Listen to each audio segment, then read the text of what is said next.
Salam alaikum, bonjour tout le monde, j'espère que tous vous allez bien.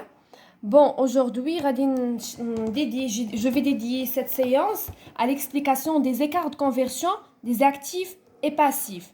Bon, la plupart d'entre vous, je n'en forme bien les écarts de conversion actifs, je n'en forme bien les écarts de conversion passifs. Bon, aujourd'hui, je vais vous répondre, je vais vous expliquer cette relation. Inch'Allah, نتمنى نكون واضحة معاكم. Bon, les écarts de conversion actifs nous représentent des pertes qui n'ont pas encore réalisées, tout simplement. Alors que les écarts de conversion passifs nous représentent des gains latents. Maintenant, je vais faire un exemple. في حالة هاد les écarts de conversion تنديروهم tout simplement principalement les opérations d'achat et de vente avec l'étranger. يعني فين كتكون واحد الفارياسيون du cours de change. يعني les opérations ديال devises. Tout simplement ما تديروش مع les entreprises اللي كيديروا l'importation et l'exportation, تديروا مع les entreprises اللي تتعامل مع l'étranger. Je souligne ici sur l'étranger. مزيان.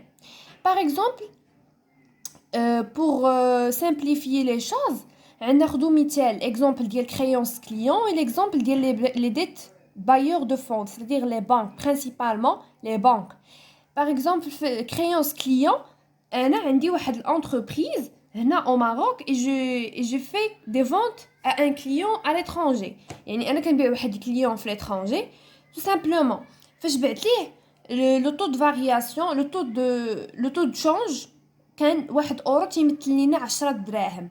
فاش انا بعت ليه كان 1 اورو كيمثل لنا 10 دراهم. من بعد هاد لو طو دو شونج نزل لينا من 10 دراهم ل 9 دراهم. دونك انا راه هبطات ليا ولات عندي واحد ديمينيسيون ديال لي كريونس ديالي tout simplement. وهاد لي ديمينيسيون ديال كريونس راه تتمثل ليا perte latente. Par la suite on est dans une étape des écarts de conversion actifs. في le même exemple بعت ليه بلو طو دو شونج كان بعت ليه ب 10 دراهم, من بعد لو طو دو شونج طلع ل 11 درهم. Tout simplement, j'ai réalisé une augmentation de créances اللي كتمثل لينا واحد الكاع latent. On est dans un état des écarts de conversion passifs. Tout simplement. L'exemple الثاني, je vais prendre l'exemple des dettes bailleurs de fonds, يعني les banques. في هاد الحالة انا خديت واحد الكريدي مع واحد لا بنك étrangère. يعني خديت من عندها كريدي كان لو طو دو شونج 10 دراهم. هاد لو طو دو شونج هبط من 10 دراهم ل 9 دراهم. Donc je vais payer moins de dettes. C'est un gain latent. Et par la suite, écart de conversion passif.